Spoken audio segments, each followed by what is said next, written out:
Hello everyone, good morning. हम लोग पढ़ रहे थे अप्लाइड फिजिक्स 2 और यूनिट 7 इसमें चल रहा था और एक लेक्चर देख चुके थे। आज जो है लेक्चर नंबर 2 है मॉडर्न फिजिक्स का। और मॉडर्न फिजिक्स में हम लोग लेजर देख रहे थे। लेजर से संबंधित हम लोग स्पॉन्टेनियस इमिशन, स्टिमुलेटेड इमिशन, है ना, स्पॉन्टेनियस एब्जॉर्प्शन, ये सारे टॉपिक्स को पढ़ लिए थे। आज दोनों में डिफरेंस देखते हैं। इसके बाद बहुत ही इम्पॉर्टेंट बात जो बताने जा रहे हैं वो ये है कि हम जैसे ही ख़त्म होगा तो इसमें इम्पॉर्टेंट क्वेश्चन बताएंगे मॉडर्न फिजिक्स से जो सेमेस्टर एग्जाम में पूछे जाते हैं। अक्सर जो इम्पॉर्टेंट क्वेश्चन हैं उसके बारे में चर्चा करेंगे, तो वीडियो को पूरा देखिएगा। और चलिए स्टार्ट करते हैं। हाँ, एक चीज़ और, अप्लाइड फिजिक्स 2 जो है सिविल वालों को फर्स्ट सेमेस्टर में पढ़ना है, फर्स्ट सेम में, और मैकेनिकल इलेक्ट्रिकल वालों को सेकेंड सेमेस्टर में पढ़ना है, ध्यान दीजिएगा, है ना। तो चलिए स्टार्ट करते हैं। Comparison between spontaneous and stimulated emission, है ना। बहुत ही सरल और बहुत ही शॉर्ट नोट्स मैंने आपके लिए तैयार किया है, तो इसको अच्छे तरीके से याद कर लीजिएगा, है ना। हो सकता है क्वेश्चन पूछ दिया जाए इस तरह के क्वेश्चन। तो देखिए स्पॉन्टेनियस इमिशन और स्टिमुलेटेड इमिशन क्या है। बस 6 अंतर दोनों में मैंने किया है, 6 अंतर, है ना। बहुत ही आसान और बहुत सरल ढंग से। पहला क्या है, it can take place between any two normal energy level, है ना। स्पॉन्टेनियस इमिशन के बारे में कहता है केवल यह 2 एनर्जी लेवल के बीच में ही संभव है, होता है। इसमें भी कहता है it can take place between 2 energy level, but ये भी 2 एनर्जी लेवल्स के बीच में होगा, लेकिन अपर एनर्जीज मेटा स्टेबल, अपर एनर्जी लेवल जो होना चाहिए मेटा स्टेबल स्टेट में। दूसरा डिफरेंस देखिए, Meta stable state is not required. इसमें कहता है स्पॉन्टेनियस इमिशन में कि मेटा स्टेबल स्टेट की आवश्यकता नहीं है, लेकिन इसमें कहता है Meta stable state is very essential. Third point देखिए, फोटॉन्स आर हाईली इनकोहेरेंट। इसमें जो फोटॉन्स होते हैं इनकोहेरेंट होते हैं, मतलब कि इनकोहेरेंट का मतलब जिधर तिधर, है ना। एक इधर है एक इधर, रैंडमली वो रैंडम मोशन में है। लेकिन इसमें कहता है फोटॉन्स आर हाईली कोहेरेंट। इसमें स्टेबल का मतलब या मेटा स्टेबल आप समझ सकते हैं, कोई भी एनर्जी जो है एनर्जी लेवल स्टेबल है, इसका मतलब है वो परिपूर्ण है, उसमें कोई भी ऐसा चीज़ नहीं है जिसे वो लॉस कर सके। समझिए बात को, है ना। कोहेरेंट पे चल रहे थे। फोटॉन्स आर हाईली कोहेरेंट, तो कोहेरेंट का मतलब है कि ऑल आर सघन, जितने भी इसमें फोटॉन्स हैं सभी एक लाइन में है, एक सीध में है और एक फेज में है, तो यह है कोहेरेंट। फोर्थ पॉइंट देखिए, photons emitted by spontaneous emission. बहुत ही स्पॉन्टेनियस इमिशन और स्टिमुलेटेड इमिशन को मैंने कल डील कर दिया था, अच्छे तरीके से देख लीजिएगा इसको, है ना। और इसमें देखिए photons emitted bye stimulated emission, इसमें स्पॉन्टेनियस इमिशन से फोटॉन का इमिशन होता है। बताए थे कि फोटॉन्स एक ऊपर जाता है उसमें एनर्जी रिलीज गेन करता है, दूसरा ऊपर से नीचे आता है उस समय भी एनर्जी रिलीज करता है, तो दोनों ही केस में फोटॉन्स निकलते हैं। फिफ्थ पॉइंट देखिए, फोटॉन्स आर नॉट यूनिडायरेक्शनल। जब पहले ही बता चुका इसमें कि photons are highly incoherent, incoherent का मतलब ही होता है कि यूनिडायरेक्शनल नहीं है, जिधर तिधर है, रैंडम मोशन में। इसमें देखिए पहले बोल दिया था कोहेरेंट है, इसका मतलब यूनिडायरेक्शनल है, एक सीध में फोटॉन्स हैं। आगे देखिए, पावर आउटपुट इज लो। इसमें कहता है कि आउटपुट पावर बहुत कम होता है स्पॉन्टेनियस इमिशन में, लेकिन स्टिमुलेटेड इमिशन में आउटपुट पावर बहुत ही हाई होता है। नेक्स्ट टॉपिक हम लोग पढ़ने वाले हैं population and population inversion, pumping, method of pumping and principle of laser. इतना पढ़ने के बाद हम लोग टाइप्स ऑफ लेजर पढ़ेंगे, रूबी लेजर और हेलियम नियॉन लेजर, ये सभी इम्पोर्टेंस है। इसके बाद लेज़र के क्या कैरेक्टरिस्टिक्स है ये मैंने बता दिया। इसके बाद इसका क्या इंडस्ट्रियल यूज है, क्या मेडिकल यूज है, ये सारा एग्जाम में पूछा जाता है, इसके बारे में चर्चा करेंगे। तो चलिए स्टार्ट करते हैं, population and population inversion.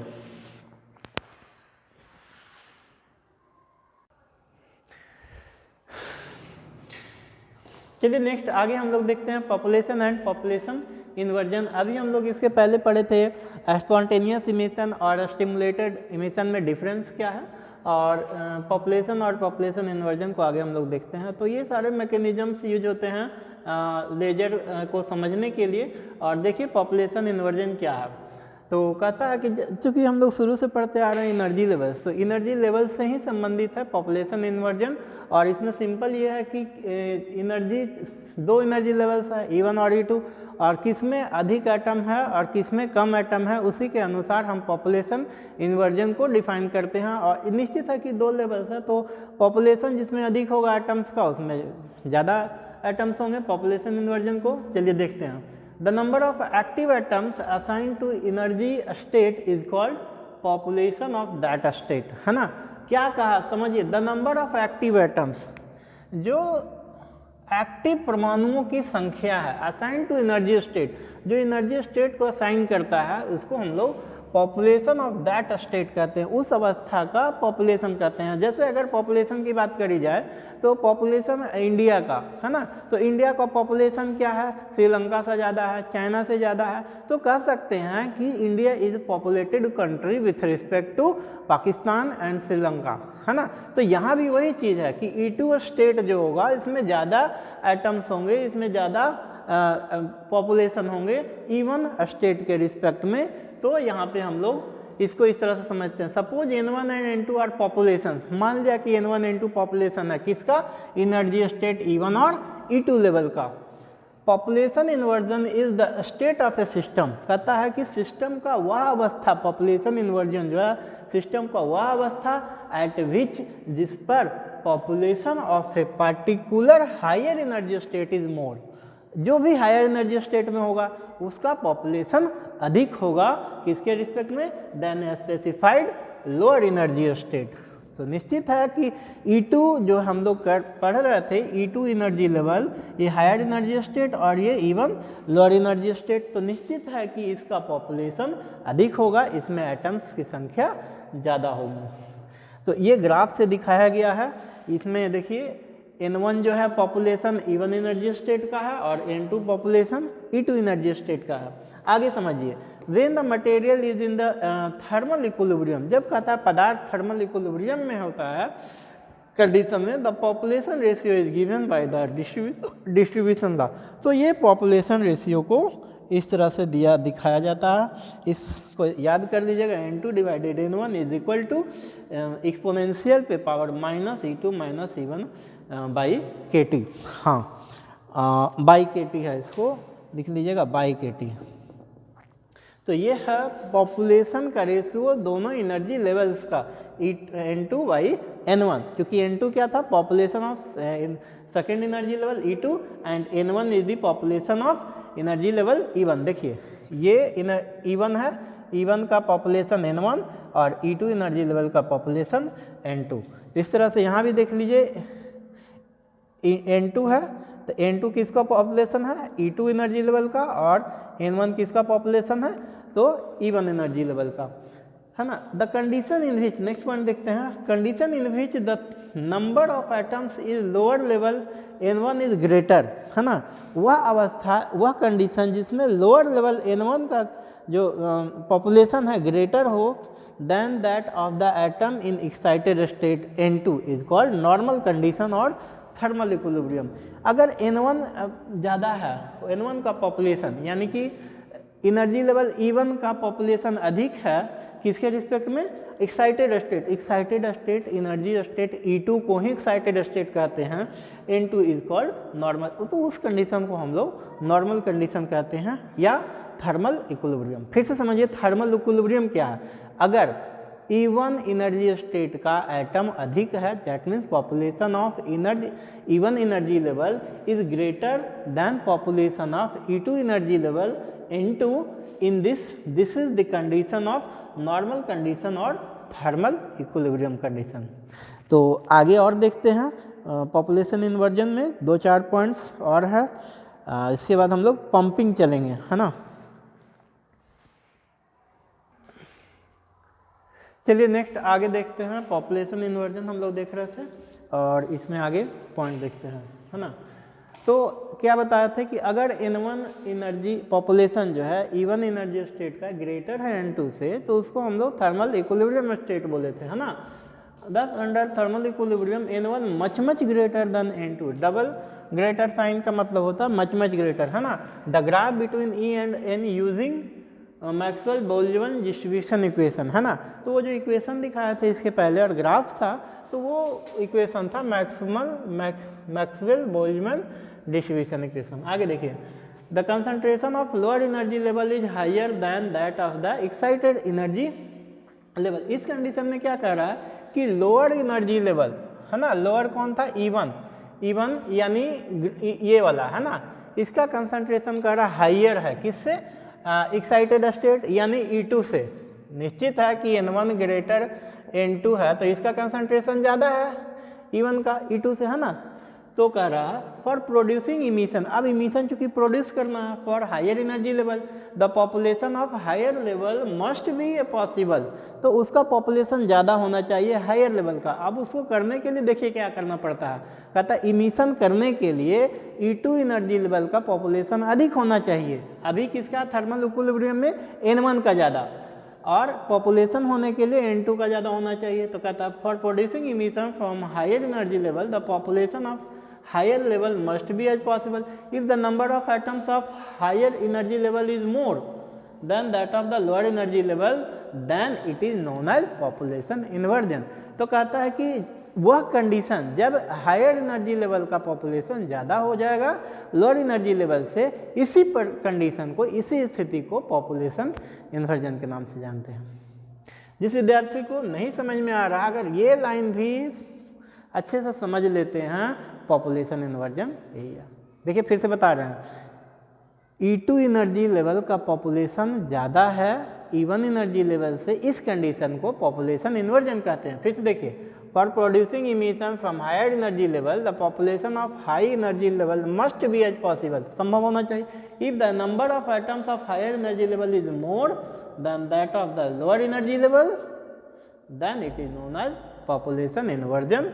The laser beam emission appear only when, अब कहता है कि लेजर बीम तभी अपीयर होगा जब उसका rate of stimulated plus spontaneous emission क्या होगा, बड़ा होगा रेट ऑफ एब्जॉर्प्शन से, है ना। एब्जॉर्ब कम करेगा और इमिट ज़्यादा करेगा, तभी ना इसका इमिशन दिखेगा। अब एब्जॉर्ब ही ज़्यादा कर लेगा और इमिशन कम होगा, तो फायदा क्या होता है लेजर बीम बनाने से, है ना। इसलिए stimulated emission plus spontaneous emission का सम किससे बड़ा होना चाहिए, रेट ऑफ एब्जॉर्प्शन से। तो ये था आपका पॉपुलेशन इन्वर्जन। आगे हम लोग देखते हैं पंपिंग। तो पंपिंग क्या है, पॉपुलेशन इन्वर्जन को मेंटेन करने के लिए पंपिंग की आवश्यकता पड़ता है। पंप हम लोग कब करते हैं, जब पानी खत्म हो जाता है ना।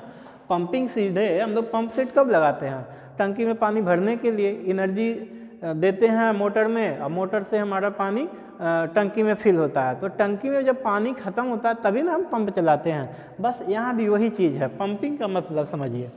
पंपिंग क्या है, for achieving and maintaining the condition of population inversion, कहता है कि पॉपुलेशन इन्वर्जन को प्राप्त करने के लिए, अचीव करने के लिए पंपिंग रिक्वायर्ड है। It is necessary to rise continuously the atom को नीचे से ऊपर ले जाना आवश्यक है, क्योंकि एनर्जी लेवल E2 एटम्स का, यानी E2 एनर्जी लेवल का एटम हमेशा ज़्यादा होना चाहिए, तभी पॉपुलेशन इन्वर्जन कहलाएगा। और ये कब संभव है, जब हम ऊर्जा देंगे E1 एनर्जी लेवल में, फोटॉन्स ट्रांसफर करेंगे, एनर्जी ट्रांसफर करेंगे, एक्साइटेड होकर E1 से E2 एनर्जी लेवल में एटम्स ट्रांसफर करेगा, है ना। Rise continuously the atoms in the lower energy level to the upper, यानी लोअर से ऊपर करने के लिए जो हम एनर्जी देते हैं E1 एनर्जी स्टेट को, उसको हम लोग पंपिंग कहते हैं। It is done with the energy supply to the system. ये कब संभव है, जब सिस्टम में हम एनर्जी देंगे, मतलब कि थोड़ा बहुत ऊर्जा तो चाहिए स्टार्टिंग में उसको पूरे सिस्टम को कंट्रोल करने के लिए, हैंडल करने के लिए। ऐसे नहीं कि लेजर ऐसा ही काम करेगा, है ना। Pump is the agency which supplies the energy. तो पंप क्या है, एक एजेंसी है जो E1 एनर्जी स्टेट को ऊर्जा सप्लाई करता है। Hence, the pumping is the process of supplying energy to the lesser medium with a view to transfer it into the state of population inversion, है ना। यानी लेसर मीडियम में energy supply करने का काम करता है pumping system. L N1 is originally very much larger than N2। Thermal equilibrium में क्या है, अभी बताया, थर्मल इक्विलिब्रियम में N1 much greater than N2 से, यानी E1 में ज़्यादा एटम है E2 के अपेक्षा। तो जब इसमें सप्लाई देंगे तभी ना इलेक्ट्रॉन या एटम्स यहाँ से यहाँ जंप करेंगे। तो ये जो सप्लाई करने का जो तरीका है इसको हम लोग पंपिंग कहते हैं, यानी ऊर्जा सप्लाई करने का जो तरीका है, जो प्रोसेस है, इसको हम लोग पंपिंग कहते हैं। और originally very much larger than N2, a large amount of input energy is required to instantly हमें बहुत ज़्यादा ऊर्जा का आवश्यकता पड़ता है ना। इंस्टेंटली लेज़र बीम, और लिख लीजिएगा अगला N2 to a value compare to N1, N2 a large amount of input energy required to instantly increases N2 to, लिख लीजिए, 2 लाइन और है, 2 लाइन ही, आधा लाइन है।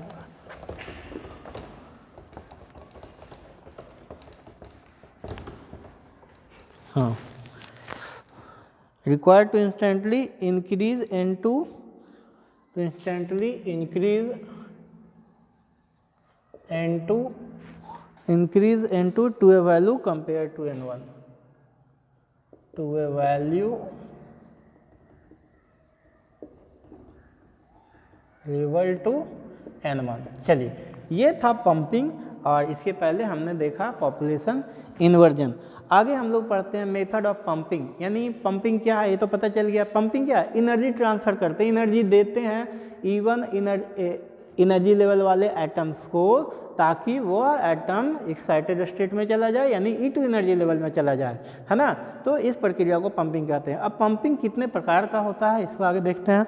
तो कहता है कि pumping, method of pumping, optical pumping, electrical discharge और electrical pumping, inelastic atom atomic collision pumping, direct conversion pumping, chemical reaction और केमिकल पंपिंग। तो लिख लीजिए इसको।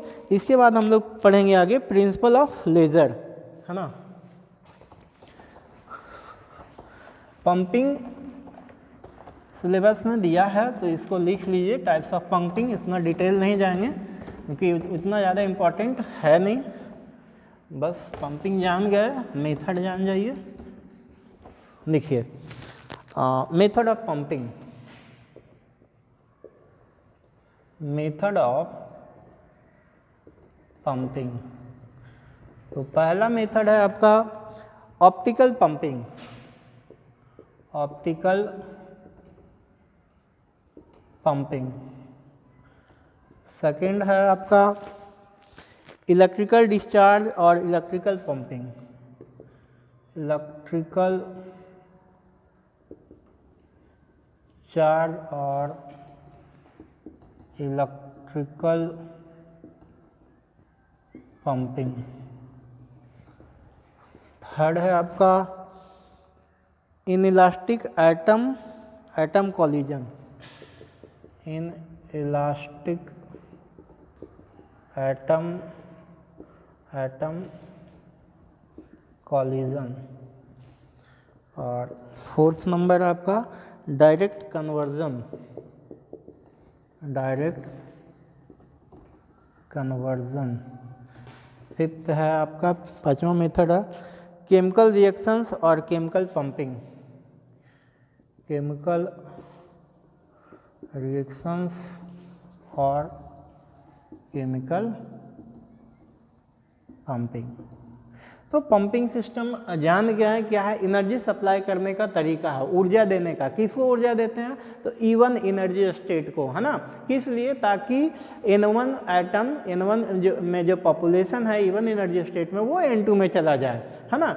ऊर्जा देंगे तब ना N1 से, यानी E1 स्टेट से एटम E2 स्टेट में जाएगा, तब उसको पॉपुलेशन इन्वर्जन करेंगे। पॉपुलेशन इन्वर्जन को मेंटेन करने के लिए, इसको बनाए रखने के लिए पंपिंग सिस्टम आवश्यक है। तो पंपिंग सिस्टम क्या है, 2 लाइन 4 लाइन जो भी लिखा है इसको समझ लीजिएगा। अब प्लस कितने टाइप्स के होते हैं, इससे ज़्यादा आपको नहीं पढ़ना है, इसका इतना डिटेल नहीं जानना है। ऑप्टिकल पंपिंग, इलेक्ट्रिकल डिस्चार्ज, बस इसको जान लीजिए कि मेथड कितने टाइप के पंपिंग होते हैं। तो ऑप्टिकल पंपिंग, इलेक्ट्रिकल डिस्चार्ज और electrical pumping, inelastic atom, direct conversion, है ना। अब देखिए थोड़ा सा बता देते हैं ऑप्टिकल पंपिंग में।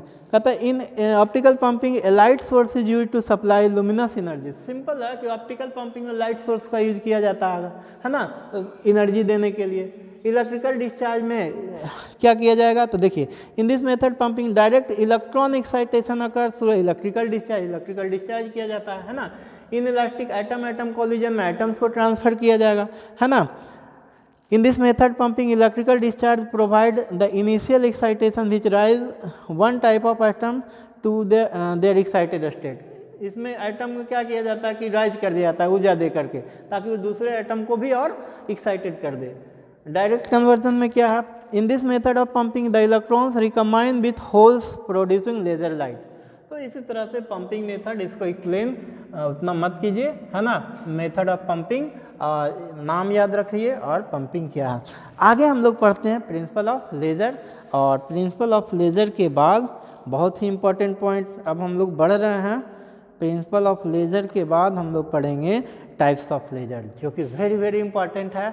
एकदम गारंटी लेज़र के टाइप्स में से दो में से एक आएगा, या तो रूबी लेज़र या हीलियम नियॉन लेज़र में से कोई एक। तो हम दोनों आगे पढ़ाएंगे। तो सबसे पहले हम लोग पढ़ेंगे इसके पहले types, principle of laser. Laser के क्या सिद्धांत हैं।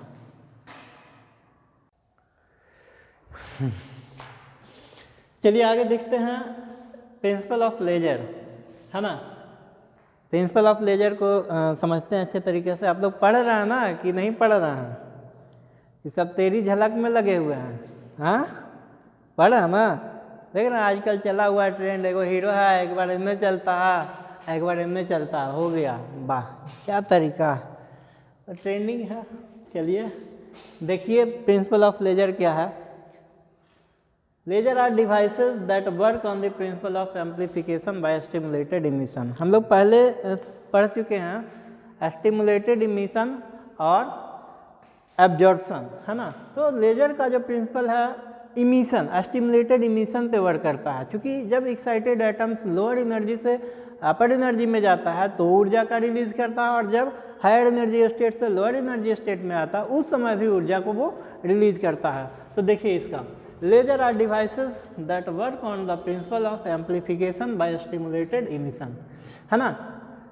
If we have a collection of atoms, कहता अगर हमारे पास एटम्स का कलेक्शन है in the excited state, the buildup of an intense beam is illustrated in figure below, है ना।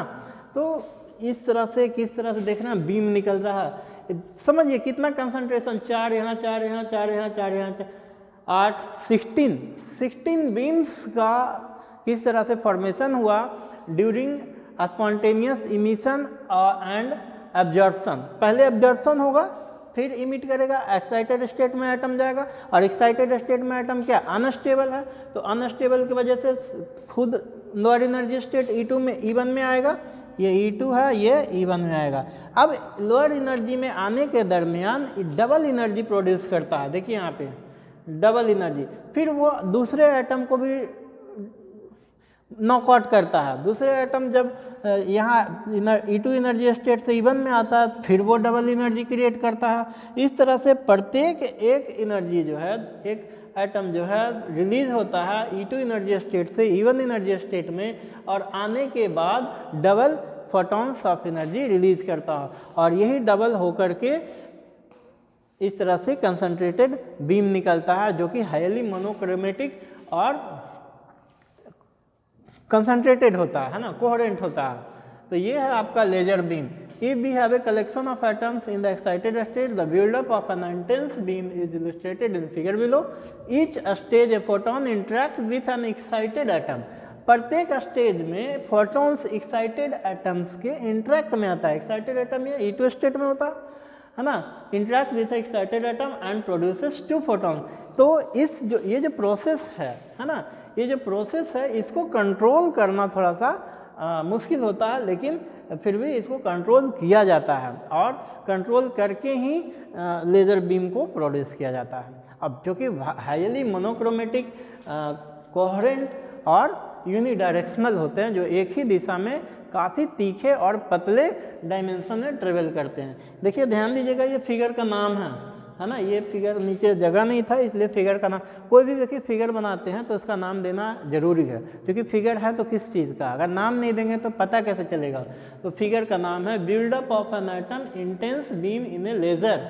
लेजर में किस तरह से बीम उत्पन्न होता है। Each photon interact with an excited atom, प्रत्येक फोटॉन्स एक्साइटेड एटम के इंट्रैक्शन में आ रहा है। यहाँ से फोटॉन्स निकला, फोटोन का एनर्जी कितना h into v, h Planck's constant और v एनर्जी फ्रीक्वेंसी। प्रत्येक फोटॉन्स यहाँ एक्साइटेड एटम के कॉन्ट्रैक्ट में जा रहा है, फिर excited atom higher energy E2 से E1 में आ रहा है, उधर में फिर 2 फोटॉन्स निकलते हैं, फिर ये दूसरे एक्साइटेड एटम के कॉन्ट्रैक्ट में जाता है, और ये प्रक्रिया रेगुलरली चलते रहता है, जिससे कि कोहेरेंट यूनिडायरेक्शनल और हाईली मोनोक्रोमेटिक बीम प्रोड्यूस होते हैं, जिससे लेजर बीम का फॉर्मेशन होता है। तो ये था आपका लेजर का प्रिंसिपल। और आगे हम लोग पढ़ेंगे टाइप्स ऑफ लेज़र, है ना।